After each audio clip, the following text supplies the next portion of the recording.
Good morning. It is now 8 a.m. on October 18th, 2023. The EDC meeting for City of Snoqualmie. I am Bobby Harrison, the chair. Today's meeting is going to be recorded and available at the city's website. Thank you for joining. We have in City Council, Joelle Gibson, Bobby Harrison, Nicole Pass, Council Member Watton. And do we have anyone online besides Nicole Wiebe? No, we have no one online. Yeah. I could attempt to try and see if I can get more people to join. No. Space Labs said no. They're traveling for business, so it's encourage them to come and sit in person, but or at least a representative. So I texted or I sent a message to Rob McDonald via email or via email. I'll text him.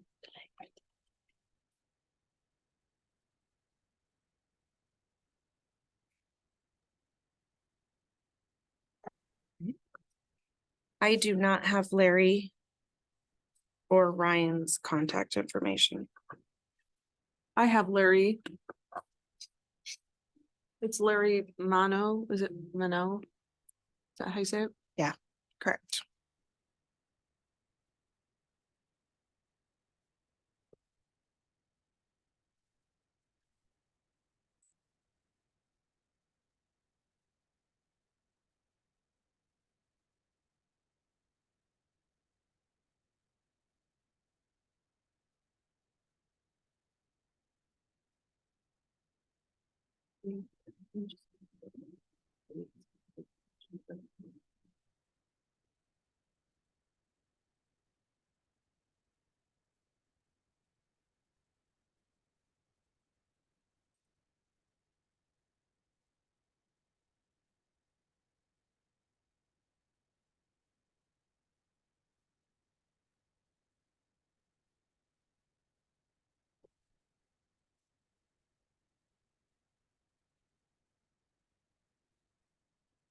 So do we want to, we can't approve minutes. So do we want to move forward to Nicole and community liaison report?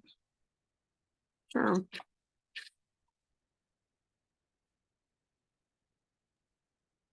Sure thing. Good morning.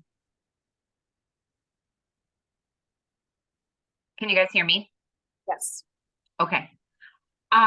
So just a report of kind of where things are in the community, and the work that I do. Been working with the Ridge Merchants along. I think I've mentioned that before with Kelly from the chamber. We have a really good, solid group of Ridge Merchants that have come together, and we really have a Merchants Association group going on. So that is really great progress. We'll be meeting in November, and I look forward to what we will do with them in the future. Also, Halloween is around the corner. So on the 28th, I'm working with both the Downtown Merchants and the Ridge Merchants, and we're doing trick-or-treating, kind of a progressive event. So it's going to start up on the Ridge from 1 to 3 and then move downtown from 2 to 4. And the city, my role, I support that with the marketing and helping get them some little starter kits of candy. It's usually a very successful event. So haven't seen the weather report, but we're bracing ourselves for a lot of little kiddos in town. City staff and a contractor have begun working on the holiday lighting. So that will be happening for the next few weeks. We hope to go live with the lights on Center Boulevard on November 1st. We've got a few things to tinker with. So that's a hope. I think we'll make it, but we'll for sure make it before Thanksgiving. And we will leave those lights on through, we're contracted to leave those on through the middle of February. So it won't be so dark up there. And then the downtown lighting is beginning as well. So we are on track. And then also planning for the tree lighting event on December 2nd. I think I always say that's it, and then Kelly says something and makes me think of something else, but I think that's it. If anybody has any questions. Oh, I think that's it. Kelly is actually, I'm texting her right now. She's at a conference, so I'm asking her for any updates she wants us to report. So she's probably not gonna fill extras for you in comments. And it looks like Emily stepped out of the room, so I will just say that tonight is the second open house for the comp plan. The first one we held downtown in the room you're in, council chambers. The meeting tonight will be in the meeting room at the library. And so we invite you, you to attend or spread the word. It's another great opportunity for us to get out into the community and talk about the comp plan and have residents help to tell us how they want to see the future of their city. So that's 6 o'clock in the library tonight, 6 to 7:30. Thank you. Next, looks like chamber report. Kelly's at a conference, so we don't have an update from her. Rob McDonald is on, so I am adding him to the attendance. Then next we'll do community development report. Emily? Yeah, I don't have much to report. You know, a lot of our projects are ongoing and just continue to be plugging away. I mean, we have the Hovinga Rails project across the street that we're still processing, still working on the clearing grade for the roundhouse. We did complete Timber Trails. That was the last of SR2's subdivisions. Can you We- clarify what the roundhouse is? So the train museum, you know, Richard Anderson's train museum, he has a long-term plan for another phase, which would include a roundhouse, which would rotate and allow cars to move in and out. There's a similar roundhouse in Pennsylvania. There's not that many. I think there's maybe just a handful across the United States. So it would be a real unique and special addition to Snoqualmie to see that facility expanded, where he can showcase and provide more information about, you know, our history and, you know, how Is these. that something that we might want to put in the beginning of the year for him to present the expansion? Yeah, yeah, we're still not at the building phase for it, just clearing grade. So, but sure, yeah, we could ask him. Late spring, would Yeah. that be better? Yeah, I mean, yeah. Just because that's a big tourist attraction, you know, the train, so anything that we can support on that. I think the biggest project that we're working on right now is just the comprehensive plan, and Nicole mentioned the open house tonight. You should have received an invitation to that. And on other news, the economic development recommendation that went forward from the EDC went to the Planning Commission and made its way on Monday night to the CD committee. So that was all great news, great success. So it resides there. They're going to spend a little bit more time kind of pouring through the information, and more news to come about that. Any questions online, in person for Emily? Taking a step back, Kelly says the candidate forum went great and it's on Facebook if anybody missed it. So you can watch that recording. There's a luncheon on the 25th next Wednesday about social services, nonprofit, and that will be at the Rainbow Lodge. So wants to attend. Do we have a mayor's report? Yes.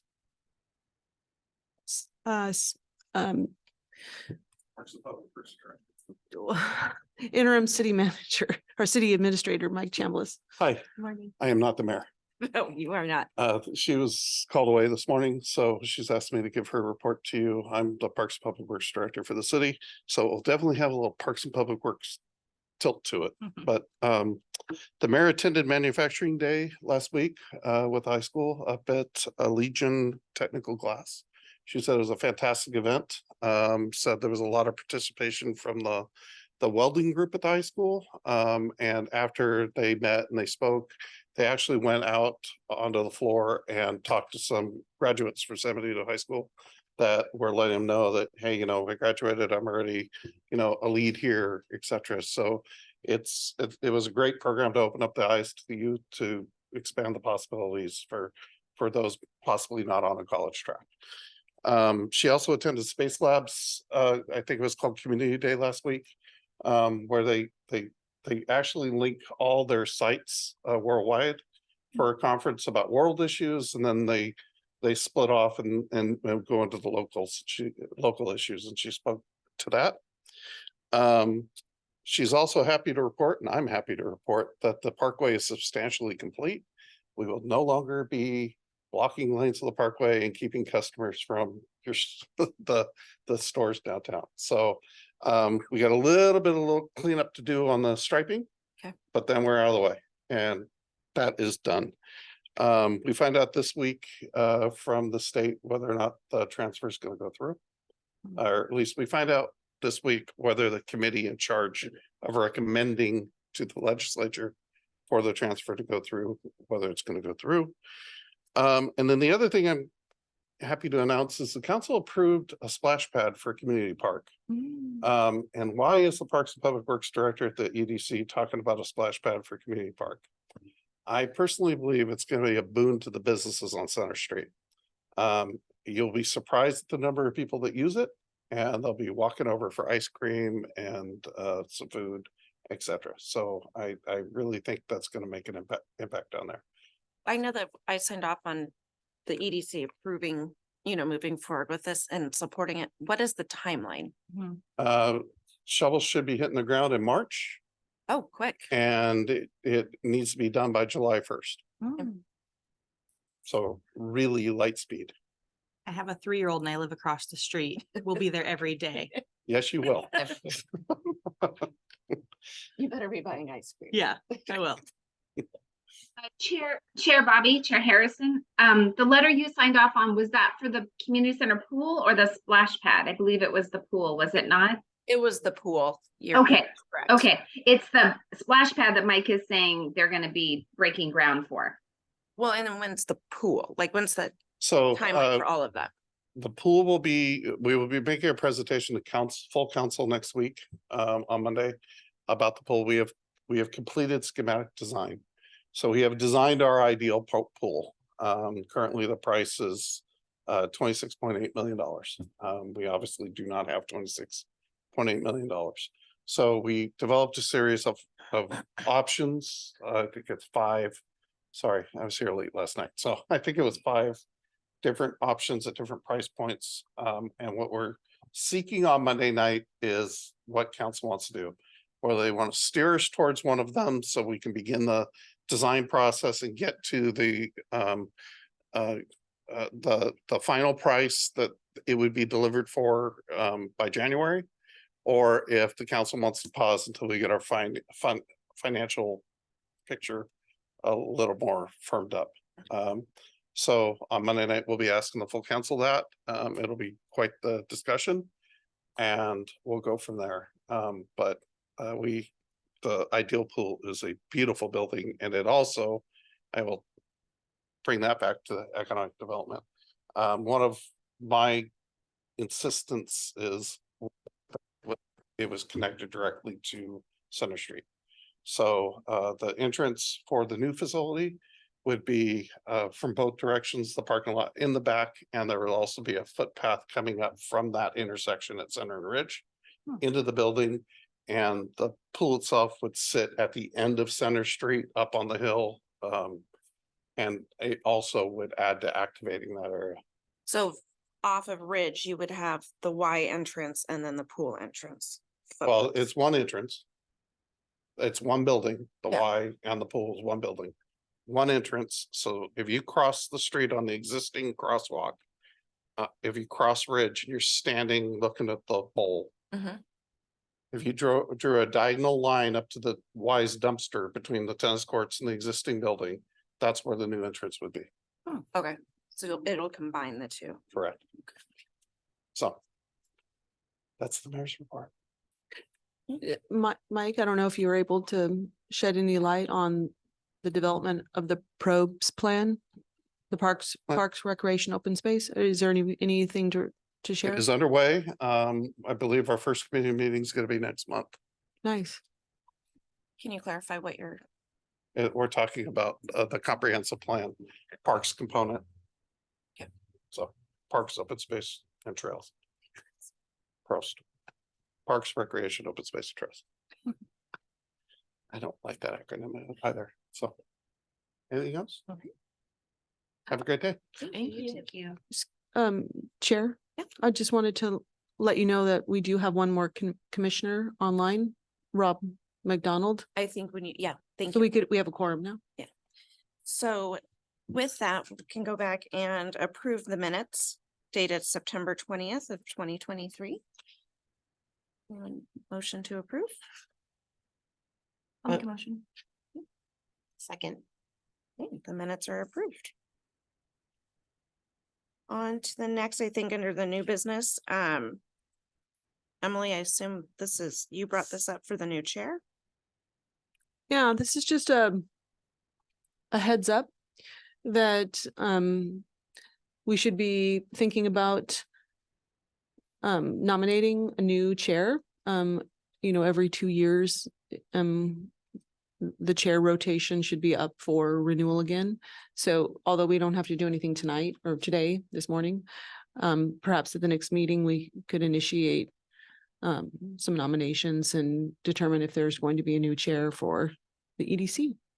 So if you're interested in that position, I know we only have 4 people and we could probably do some more publicity with the rest of the group to think about if that's something that you're interested in, or if you think someone else on the EDC would be interested in it. It's a good opportunity to demonstrate your leadership and might give the existing chair a bit of a break.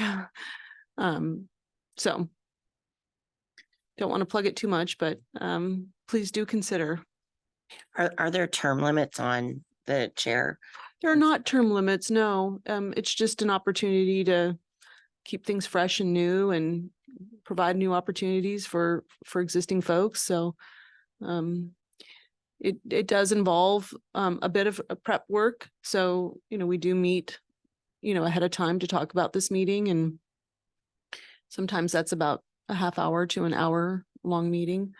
And then there's some additional work, on the side that current chair Harrison's been doing, especially with regards to one of our upcoming agenda items on business visitations and in organizing things like that. So it's not too bad. Thank you. Next, we have our Housing Task Force Roundtable update, Mr. Rob Watton. And I do believe Jennifer Kirk is going to come. I did tell her to come later, so she didn't have to sit Okay, through our. so am I filling in time then, I guess is the Oh, you're question. part of the agenda. Okay, thank you. Well, first of all, as Director Arteche, I believe you have the slide I sent over, and then we'll get to that in just a moment. But I wanted to give an update. First of all, thank you, Chair Harrison. Last month, you passed a resolution that went over a recommendation to the council on the Snoqualmie Valley Economic Alliance. And it went on to the CD committee, the Community Development Committee, and was well received. And your letter was a huge help in their discussion. I have since presented it at the Community Development Committee for City of North Bend. November 7th, it goes over to the City of Duval's Committee of the Whole for the council. And so we're moving quickly forward. And I did get indication back from Chair De Los Angeles that once the 4 cities have come to an agreement that they would like to take this on in December. So we're moving quickly forward. So thank you much for the support of that. And again, there's no financial commitment for it, but it's an opportunity for the 4 community development directors from across the valley, plus the tribe, to work together on potential grants going forward. And the 501c3 is Snow Valley Innovation Center that came out of this particular commission. So anyway, update there. So for the last almost decade, I've been hosting affordable housing forums, and my whole hope was to give permission to encourage our cities to move forward with action items, and basically hand it over to them. And then 2 years ago, when I joined the council, it kind of fell back into my lap. So here I am now. It's time to actually move forward and document. I think it's important to document the strategies, the things that we've talked about, and kind of memorialize it, if you will, so that we can have this whole game plan of what are the things that will change affordable housing going forward as quickly as possible, and to prioritize them too, from the easiest at the top to the little bit more challenging at the bottom. And there's a couple more, a 7 and an 8 probably, that needs to be added to it. But I wanted to use this as a point of reference, so that what we're doing and talking about here and in the task force, it's not lost. And that's the purpose of this. Almost 2 months ago, we held our roundtable. And so we had a discussion over a city-owned parcel that is next to Habitat for Humanity on the Parkway. And the second one is a privately owned parcel up by the hospital, S21, just as kind of a supposition. You know, if we were able to do that, what would it look like? And what are the pros and the cons? So this particular first bullet, city-owned property, was the outcome of kind of that discussion. Plus, it's also a lot of input from the task force members. There's 25 plus task force members with input. And all I'm doing is simply recording what people are saying and say, okay, if we were to prioritize, what would it look like? And the other thing that we know is that we need to fill in workforce housing. And so that's kind of a driver as well. So from the easiest at the top, city-owned property, there's probably a dozen different parcels the city owns, but they were set aside 25 years ago, or almost 30 years ago. They were unbuildable at that time because they had a little bit of a touch of wetlands or sensitive areas. Well, now the land being as valuable as it is, going back and taking a look to see, is there anything that we could possibly do with that?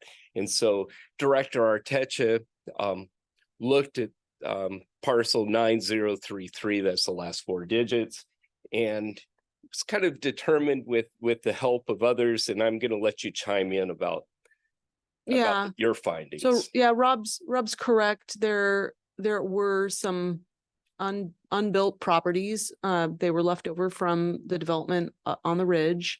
The parcel that he mentioned, 9033, is adjacent to Habitat for Humanity.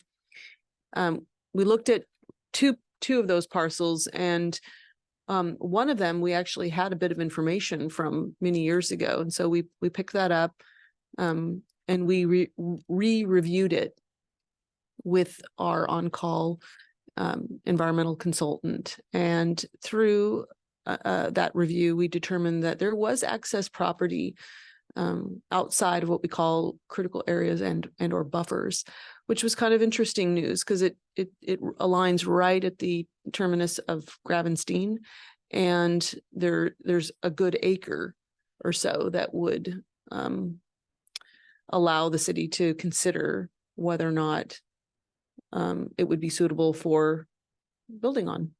Where are we at in, I mean, I know it moves slow to develop properties, but where are we at with furthering that discussion and moving it forward? Because I know we've been in, Right. and I've been in contact Yeah, that's months on this property, so. That's a really good question. We've been methodically moving forward. It appears to be a slow process, but we do have some next steps in the near future. One of those is coming back to the CD committee with a presentation similar to this, allowing them to understand all the options that are available for a developer on that particular site, and allowing them to select some certain parameters for, the city to work in. And then the next step beyond that, if we can get some discussion and momentum, would be a round table with the full council to get their support. And I think ultimately, and Rob could speak more about this, ultimately, it's the desire of the task force to see if an RFQ or RFP could be put out there, to see if a developer would be willing to put a proposal on paper for the design and construction of affordable housing, workforce housing. Thank you.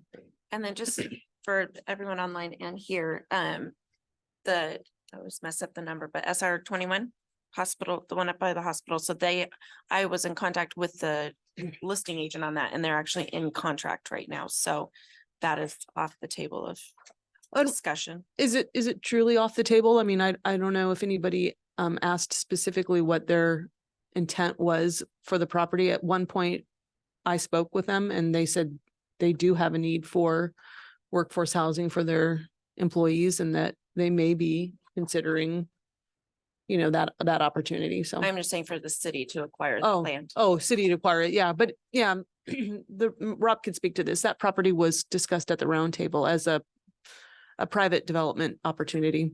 Yeah, yeah. Correct. So, given the price tag, the city doesn't have the wherewithal to purchase the land and then donate it or be trustee of that land. So, but the other one at Habitat for Humanity below that, the 9033, has strong possibilities at this point. We had an architect, Scott Starr from SMR Architects, on my side of the room, as well as two engineers, and they said, this is no problem to build in this type of property. We do this all the time for affordable housing, and the drainage happens to be in the correct direction. So it's encouraging news. I think we want to move methodically, because the final decision to surplus the land for the purpose of affordable housing is rests with the council, and you only get 1 out of 7 votes for that. So at this point, so anyway, I have to have agreement with my fellow council members. So as far as the housing action plan, let me just go through these briefly. City-owned property. So one of the things that we've learned over the years is critical mass. If we're going to do affordable housing to bring in a nonprofit or a for-profit developer, we really need 100 units or more in an area. We have one developer, Devco, that operates as HNN on the property of Panorama. So there's a possibility of them being interested in perhaps a smaller size development. We don't know how many units can actually get sited here. We're hoping up to 100 so that we reach that critical mass, but it may only turn out to be 50. And we don't know until we get farther into the process. But what we said is, if we did those as efficiency units, and we could do them as 1 bedroom, or I missed a letter, studio. Okay, 1 bedroom or studio would be kind of an 80-20 mix, more 1 bedrooms. The other thing that came up through our discussions is perhaps other properties may be more suitable for family units that are 2-3 bedrooms, and perhaps mixed in with senior housing as well on the same property. And it would be kind of a 50-50 mix between the two. So that's priority 1. Priority 2 would be infill, and we've looked at some properties downtown where this might be possible. And that's taking single family residence where it used to be that you built a small house on a large lot, If we can flip that around and put several units on a few small lots together, that would be the second preferential thing. And the other thing too is it all comes down to water rights, right? Is that if we're talking about annexation, that's where we get in the problem of water rights. So we just simply don't have enough capacity. The third one, and this came from David Miller, the city administrator from the city of North Bend, as we work across the valley, and that is multi-family housing preservation of 5+ more units. In fact, Director Arteche and I have talked about this because there's probably half a dozen, maybe more downtown of aging multifamily units. They're like complexes of 4, 6, 8 units. Yeah, that's right. I mean, the council is interested in finding other ways to pursue affordable housing. And one of them was recently just accomplished with the first identification of a residentially targeted area that would be the mill site. So that's the city's first multifamily tax exemption status that was approved. And there are others out there if we take the time to methodically identify them and help encourage over a longer period of time the possibility of additional affordable housing with our existing stock. So So yeah, are those homes that the city currently owns out by the mill site or No, this looks is to fu- acquire? future development. This is all private. Okay. So it just encourages a private developer to consider when they're building, if they want that tax savings, would they pursue a residentially targeted area with the city? so let me just help clarify a little bit, because this is the mill sites are first go at this, and it's a multifamily housing tax exemption, which lasts for 12 years and can be extended another 12 years. This particular action utilizes that same strategy, but here's the difference. Picture in your mind a 6 or 8 unit apartment building in downtown Snoqualmie. You've probably have driven by a few and seen them. They were built in the 70s, and now it's because of market rate. Somebody could potentially buy it, tear it down, put up a new structure, or what we're suggesting is take the existing unit, put on new roofs, put in new, go in and totally renovate them. But you get the tax exemption, either 8 or 12-year That's right. tax exemption, because you're going to guarantee that they're going to be 50 to 80% affordable AMI, area median income. Yeah, that's right. For a designated period of time. The council would come along and say, okay, we're going to designate that tax exemption for your project. So that's another strategy we can use in this toolbox of things. But I guess where I'm Mhm. confused is just because you mentioned, and maybe I need to go out there, mill site, are there pre-existing homes that you're encouraging, or it's just for them to It's- develop that? So two totally That's different right. subjects. That's new Yeah, new development development, versus existing. That's right. preservation. Yeah. Yeah, Remodel. yeah, Yeah, so there's yeah.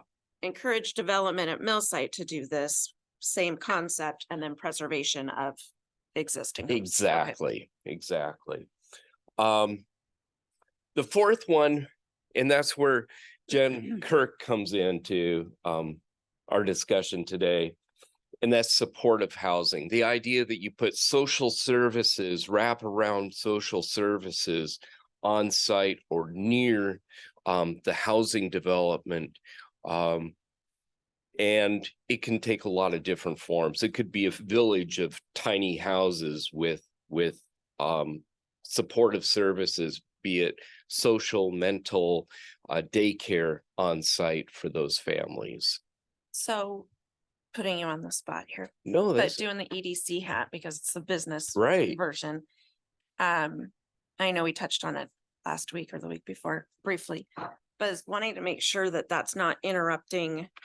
And again, this is the business side. Yeah, There's been some locations that have been brought up that would be gateways into our businesses that we've already had discussions about, you know, the gears or whatever it's called at Meadowbrook, that's a gateway into Snoqualmie. And then some of those locations that are being discussed as a gateway into our downtown merchants, that we need to make sure that we need the supportive housing. We need to support our, you know, fellow humans and all of that and all the great work that Jennifer and those guys do. But how do we, and I say we as a community and a city, yeah. help direct to put those in the correct locations that don't affect our businesses and being the gateway into our downtown merchants and some of those locations being discussed? That's why it's down farther on the list for one thing. Okay. Secondly is because there has to be more thought put into it so that it's not disruptive, right? Because we want harmony, and that's the idea of having supportive services and housing co-located together so that, you know, those most critical needs are addressed there at the site. It could be that as we look at city-owned property, that one of the elements of the RFP, request for proposal, is, will you have any supportive services like daycare on site? If you do, you get extra bonus points because these RFPs are going to come back and be graded, if you will, by a group of citizens, non-developers, going through with an objective list and saying, okay, you score more points for having childcare, for instance, on site, rather than not having those supportive services there. So again, it's kind of what are the most doable things are at the top, and the other things that we still need to consider and evaluate, but it's going to take more time, it's going to take more involvement, fall to the bottom of this list. And I think you're right, though. The more social determinants of health that you can meet for those people, those residents, the higher likelihood of their success and not being, Right. you know, So it's beneficial for the entire community. One of the big challenges is you develop affordable housing. With it goes more need for social services, which we're stretched for in the valley. And where do those cases end up? They're the emergency calls that we've seen the increase rise on, or that they end up going to the hospital when really they just needed primary care treatment that they weren't getting. So very, very important things to keep top of mind. A couple other ideas came up, and that one is pop-up housing. This actually came from Angelina Halverstadt at Snoqualmie Tribe. She manages the housing program for the tribe, and the idea of these pallet communities where you bring in basically a tiny house that is on a pallet. It folds down, it folds up, it's got a bed in it. That one is going to need a lot more understanding, because do you have compostable toilets in them so that they're self-efficient, and water on site? Can we use surplus land that's underdeveloped or undeveloped to put it on? Maybe these are located in the county and not in the city. But again, it's part of our housing mix that our strategies that are considering. And as you notice, that it's kind of in the gray area, because She just brought that up like 2 or 3 weeks ago too. She I mean, did. it's very fresh in the conversation, Exactly. but it's interesting. And the other one is co-op housing, the idea where you have 3 or 4 units together and they share a kitchen area as another way to help drive down costs. That may be something more suitable for Snoqualmie Pass and the seasonal workers up there. That's a challenge when it comes to banks and financing, because we're not banks are not particularly astute or embrace this idea of co-op housing, but I feel that it's important for us to at least have on that list for further consideration. Again, the place where we're going to make the biggest impact is at the top of the list. The others are just kind of on the back burner to see, you know, if there's possibilities. And there are others that we can add. I mean, annexation is like number 7 or number 8, because then we have to talk about water rights and creative approaches and acquisition, and the time to develop affordable housing in an annexed area is going to be 10 years. Whereas, you know, city-owned property, it might be 4 years. So that's kind of the reality. Not for today, but do we have something, Emily, that's like mapped out of what city-owned property that might be Sure, we have maps of all the city-owned property. just, Yeah. I mean, it'd be interesting to see because some of it would be like not an option, or this would be interesting to explore, Right. you know, to just have, I'm just a visual person, so Mm-hmm. we see those maps. So, There's a back about 4 years ago, an organization called Enterprise mapped all the properties available in King County. And if you go out, I believe it's enterprise.org is the organization. And you can actually go up by zip code and pull up all the available surplus land. So you'll find every retention pond, for instance, because those are all city owned. But it will map out all those. You go up to Timber Ridge, and the area behind Timber Ridge, the city owns 4, 5, 6 parcels back there as well. And the other thing that we haven't talked about in the housing action plan, it actually was an idea that Council member Sarah Perry came up with, and that is the idea of land swap. So there might be property that we own as a city that we could swap with maybe the school district as another strategy. But again, it probably is a number 7, number 8, number 9 on that list.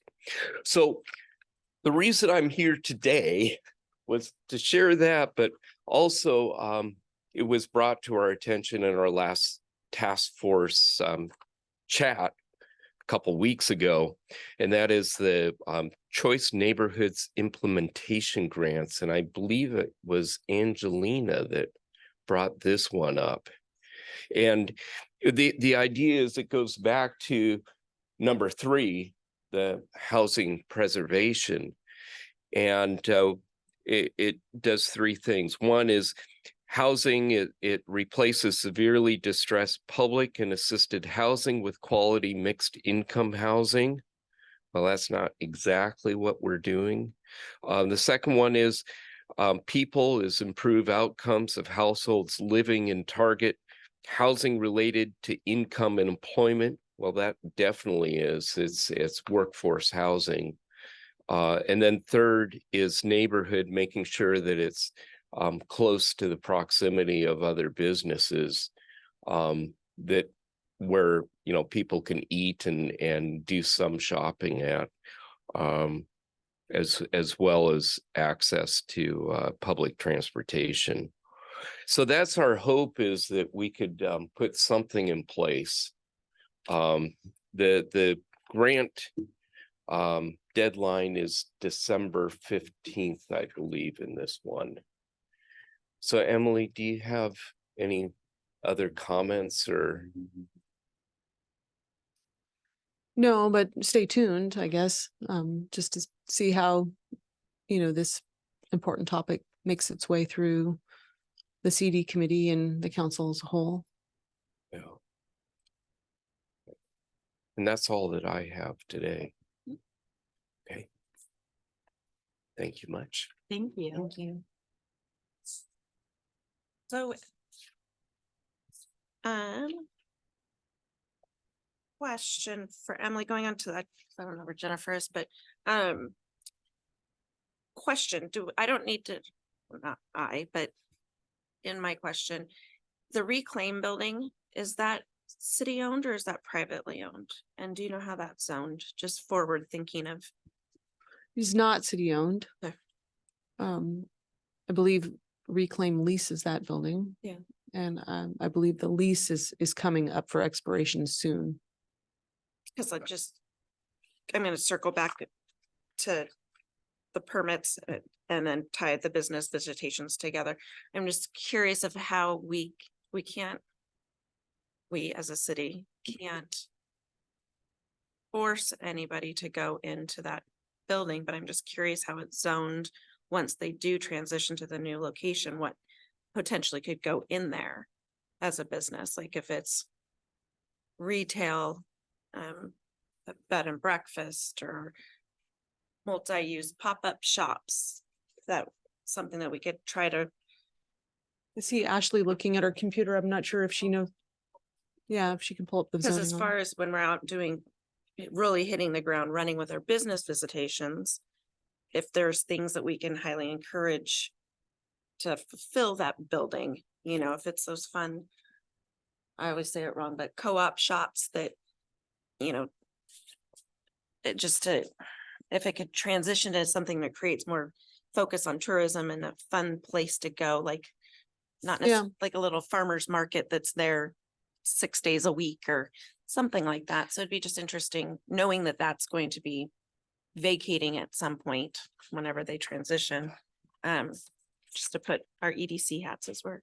Yeah, we have not been approached by the underlining property owner about in future plans or, intent, but if we do have the, Zoned one way that it can only be X, Y, and Z, then it'd just be good for us to know, knowing that brick and Mhm. mortar is gonna be open and available to something at some point. So just a question. And then under your report, can you expand on new permits? Like what type of permits last month or the month before? we have been doing just routine permits. So no new construction is being associated with those permits that you see. It's just the updating and Yeah, renewals. yeah, mainly remodeling and re-roofing and things like that. Okay, so no Yeah. new businesses. The crab commercial is new, but it's been, it's an application that's been, that's been out submitted there. for a while. So, Okay. yeah. And then business visitation updates. Per last meeting, we were which I was a little delayed with some personal stuff and traveling, was able to assign everyone a couple businesses to go out, and everybody has theirs to do for next month. And I made sure to either do a like business or close to the respected businesses, like Carousel, to go to Bindlesticks or somewhere near. So it's just because we're all so busy with our own businesses in life. And then, Yeah, just Ashley, if you could step up, we talked about how we could keep track of the work that's going on. And Ashley was going to step up and say a few things about that. And then just on another kind of side or separate note, I think it would be important for those commissioners, and we could put this in the minutes, that are working with businesses in the business park to really find out what their needs are. We've heard a lot since I've been here as a staff member. I've heard a lot that there's a need for an expansion of that business park off of Douglas. And it came to my attention from a property owner that's outside of the city limits, but near the terminus of Douglas, that there's interest in moving that property into the city limits. And so I'd like to start gauging of how quickly that could happen. How urgent is that? What is the need? I mean, there's information that I can share with this interested property owner to say, you got to grab some more property. We need this much property to make it worth our while. And it would be helpful to know, how much of an expansion are these existing businesses needing?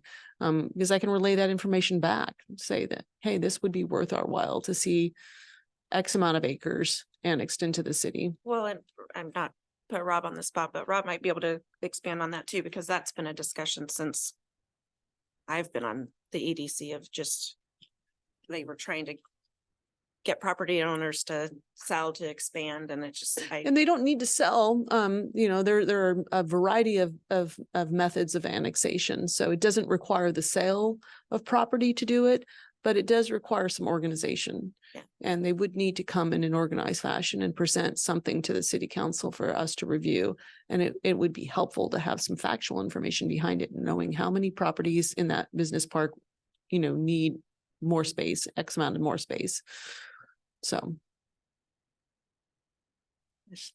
Hello, I was just going to say that, Bobby, if you would like to share that document that you've drafted with me, I can help you house it and then keep track of which ones have been recently looked at. If you, you're meaning the business visitations. yes, not necessarily the I was park like, I don't know expansion. that document. Yeah. Like, I don't have any documents on that. Yes, so Um, you do not have it. I do not. Okay, I do have a copy of something. I just have a feeling it's out of date, just looking at it. So if I could get an updated one and then just see what your ideas are, and I could probably help you like check in with the different committee members and see what's been looked at and then what's coming up. yeah, and so I resent out, which I'll send it to you too, but Okay. to the EDC, the questions that we drafted and came up with in the spring that we kind of fine tuned post COVID land. Nicole has her hand up. She's probably been waiting for. Oh, I can't see anyone. Sorry So about that. I was just asking to take this, to share screen off, and it looks like someone did, so we're good. Thank you. And so what we did in the past, which, everything evolves, is we would send it to Nicole. So I'll just send it to you. Mhm. A lot of the responses, well, majority of them will be anonymous because a lot of Okay. our businesses want to speak freely to us as the sounding block for, and the gateway to the city. So Yeah, the degree of separation, I get it. great separation, good way to say it. So, yeah, so I'll share that with you. for Okay, sure. sounds great. Also, I did look it up, the zoning of the building over there. One, I believe it's owned by the Eagles Club, is what Parcel Viewer is saying. American Legion. But it is zone form-based mixed use. So if you would like, I can send you links to the code that shows opportunities for what can go in there. There's a wide range of commercial business permit availability. So, yeah. Yeah, I mean, that's just knowing that there's something that might be vacating, that could be something that we, as we're hitting the ground. I mean, we have Yeah, I mean. no control, but at least options. Yeah, Ashley's absolutely correct. Thank you very much for looking that up. And just glancing through, I mean, I see it's an outright permitted zone for groceries, supermarket, convenience store, retail. Yeah, it has a lot of commercial business opportunities. It just has to reduce it to something, it just has to fit an aesthetic form. So form-based just means essentially we want it to look a certain way, but there's a lot more options for internals than maybe some other zones. Okay, thank you. Yeah, of course. Chair, I'm just wondering, I just want to clear up, you're talking about the current reclaim building that's the Green Legion across from City Hall. Is that the building you're asking questions about? Correct. Okay, Just Thank because you. that's, we don't have, as we know, we don't have much brick and mortar. And so from an EDC standpoint to hopefully protect the downtown merchants, if we can encourage another business that might be wanting to come in. I think of like, not that we need another coffee shop, but like Aroma Coffee House in Falls City. They redid that building and updated it. And it's really, people come from Seattle to, get their pumpkins and go to a cute little coffee shop. And it could be a cute little cafe for which we're lacking restaurants. That's a draw. Yeah, I had coffee there with the directors of North Bend and Carnation, and I was blown away about how amazing that coffee shop place is. Just incredible renovation and preservation And that's kind of my forward thinking of us at least knowing if when we're out and about in the community and talking to other businesses, and they do it, I use the word loosely, but kind of co-op-y too. So other businesses and bakeries bring their Yeah. goods to that draw, which Yeah. then you walk around downtown Falls City, which you Well, there was, wouldn't normally do. there was artwork, Yeah. there were bakery items there. There was a full If we could get espresso. that, I know I'm zoning in on it just because we know it's gonna be vacated. Like if we could get something like that and then all of a sudden it's that draw again. is the and draw. then they're going to the brewery and they're going to Carousel and it's just, It's a morning draw. yeah, And then if we could get the Woodman back and up operating, it would be an evening draw. yeah. And so just a thought with. I like that. Conversations. I of like what- that forward thinking and that visionary thinking. Well, because I know we have some vacated properties that new businesses are coming in that might take away from current businesses. And maybe I mean, they're not even here yet, but they might also pivot and be a positive draw. So to think of anything, any businesses that are, or brick and mortar that will be open for us to highly encourage something that will revitalize and help, Volume. help with the local businesses. Just a thought. So. And just back to the business visits real quick, where should we be downloading our questionnaires that we're finding that we have filled out so far? We can send them to Ashley. Oh, to Ashley. Hi, yes, I can send out an email to all of you guys, so you can have my email on file, but it's also just AWRAGGE at Snoqualmie. So if you just send it my way, I can keep track of it. Is this something that you would also like to see as like a reoccurring agenda item? Yeah, I think think that's a now good we're, idea. that we're getting through, we kind of tabled it. Between COVID, we tabled it and then the comp plan, we tabled it. And so now I'll just assign a couple each month and hopefully we can just, Mhm. even if they're phone conversations, like I'm not gonna go. But I still think like the ones I did over the summer too, that's probably still valid Yeah. to download that information. So I'll get that. Yeah, if you just Yeah. want to share with me, that'd be great. Okay. Thank you.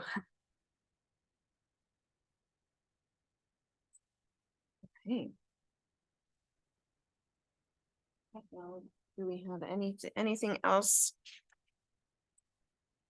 Emily, do we have anything else on the agenda? I know we were gonna. Just reclaim, Yeah. and if they had, Bobby, quick question. What's the timeline target for the visitations? Oh, I think, I mean, Ongoing. just ongoing as we can do visitations within our respect. I mean, if we could do a couple a month each, I think that would be huge. And then would have kind of circle back for the spring, basically to know what our January, February game plan is going to be based on the business visitations and what our focus will be to be able to advise back to council or just, So the hope would be these two by next meeting. that would be great. And Emily, what does it look like for November and December? We usually do not have a December meeting, correct? correct, yeah. I think at the next meeting, we would proceed forward with the nominations for chair. And Bobby and I, we can talk about what other items, of business are going to be at the November meeting. Maybe Reclaim can come back at that point. Yeah, I'll circle back with her and because I know that they were there. It was an interesting meeting a couple weeks ago on the different options and things that they were looking at to move their facility and kind of pivot again on their services and things. Yeah, their services and operation will radically change. Yeah, so Um, that's what I was hoping. Did confirm with her, but that's okay. Life happens. So has there been space identified of where they're planning to move? Because this is all new information. I'm not sure if their prospective new space has been, contracted with them. I mean, or I'm not sure if that's the right terminology, if they've actually, if they've actually signed any kind of lease or purchase agreement or anything like that.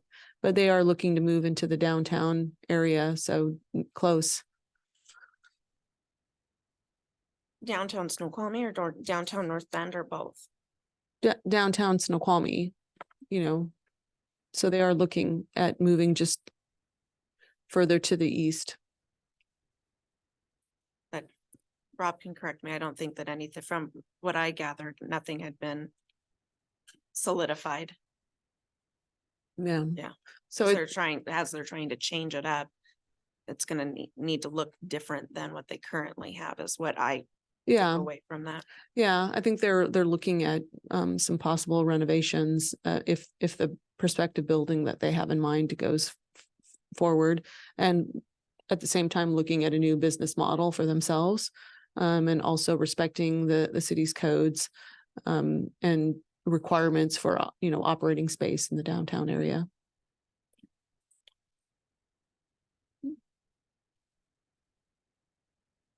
We might have a short meeting. It's kind of nice. Well, I know a couple people have to leave early. There's, No, so, okay, Move to adjourn. Second. okay. So all those approved, yay, yay. We are adjourned at 9:01 on October 18th. Thanks all. Thanks, Rob.